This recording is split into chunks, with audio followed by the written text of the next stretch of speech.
तेरे बापा माँ मानक से लालन पालन अंतिम मुहूर्त पर्यटन करने बाध्य जब केस फाइल हम सपक्ष अर्डर गला माने निर्देश से दिन ठारू ही बलवत्तर आरंभ। नमस्कार दर्शक बंधु, आज आम जाजपुर डिस्ट्रिक्ट कोर्ट रे अच्छे जोटी मो सहित एडवोकेट ज्ञानरंजन महांती सार अच्छा आम जाना जे वार्धक्य अवस्था जदि बापा को माँ को कौन सी कारणवशतः पिला माने असुविधार हैरान करती खाइबा को न दियंती तापाई भारतीय आईन व्यवस्था रे कौन व्यवस्था करा जाय। जय जगन्नाथ सर, नमस्कार सर। सर आम जानापी चाहूँ आपण जड़े एडवोकेट हिसाब से समाज आपण पाखर कि समाज को जनवाई चाहूँ जो बापा माँ मैंने वृद्धा काल में असुविधार पड़ुंट से कौन व्यवस्था रही से क्यों भली भाव में न्याय पाइपर आईन सुविधा कौन कहे सर। देखु जदि पिला माने रोजगारक्षम जहाँ भी जमी बाड़ी संपत्ति थी से भी से चाषबास कर चलुवे तेरे बापा माँ मानक से लालन पालन अंतिम मुहूर्त पर्यटन करने बाध्य। द्वितीय कथा है सरकार तरफ आईन तरफ रही जे से जदि अवहेला कराए ताहले परिवार अदालत से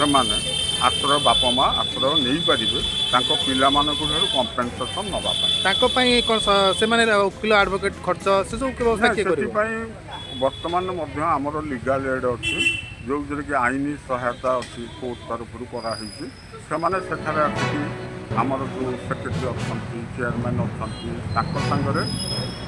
आसिक देखा कर दिन पर्यंत विचार हम विचार भारतीय व्यवस्था विचार बहुत लेट थाए से पर्यटन भरण पोषण खाए कमी कौन पाइबे जब केस फाइल हम सपक्ष अर्डर गला माने निर्देश से दिन ठारू ही बलवत्तर आरंभ। यहाँ तो सर गोटे दिन विचार होनी ये गोटे प्रोसेस चलो 6 मास वर्ष 5 वर्ष 3 वर्ष 8 वर्ष भी लगी जाए 3 वर्ष मिछ कथा जहाँकि स्वल्प दिन मध्य हो जदि से सठिक भाव में केस को परिचालना करें। बुढ़ा बापा माँ तो अज्ञ अच्छा तो जहाँ भी से यदि जनकर आवश्यकता रोचे कोर्टर साहाय्य नवाक से निश्चय आसिक कोर्टर द्वारस्थ होगाक पड़ो एवं कोर्ट सम्मुखें ठिया दुखर कहानी कहे तार जो पाराफनिया अच्छे जो नीति नियम अच्छे से हिसाब से केस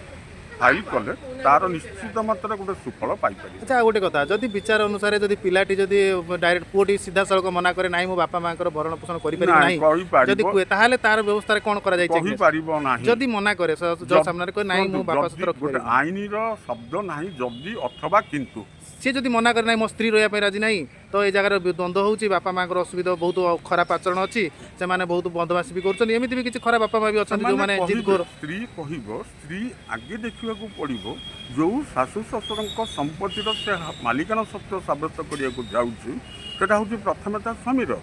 तेणु ता स्वामी उपर जदि से निर्यातना करे स्वामी कौन स्त्री विरुद्ध में किसी केस कर जदि पुओ मना करे तार किसी संपत्ति बाज्याप्त कला भली किसी सुविधा अच्छी कि जमी बापा माँ संपत्ति पाई परिबे नहीं संपत्ति बाज्याप्त कला भली जो पुरुषानुक्रमिक संपत्ति हो तेणु जो दिन कौन कहती पुओ गर्भरे जन्म हुए बा सृष्टि हुए से दिन तो बापा संपत्ति रहे किंतु आईन अच्छी जे कौन कहती पुओ जदि से अर्जुकता कला एवं रिसेंटली सुप्रीम कोर्ट निर्देश देती जदि स्वामी स्त्री तांकर बापा माँ बा पुओ बहु तांकर बापा माँ को सुचारू रूपे न देखते सेवा जत्न न करती से संपत्ति हकदार हो पारे ना तो बापा माँ अंत संपत्ति कहार हम बापा माँ को अंत दरकार पड़े से संपत्ति ट्रस्ट बोर्ड को जापे सरकारी घर को जापे। धन्यवाद।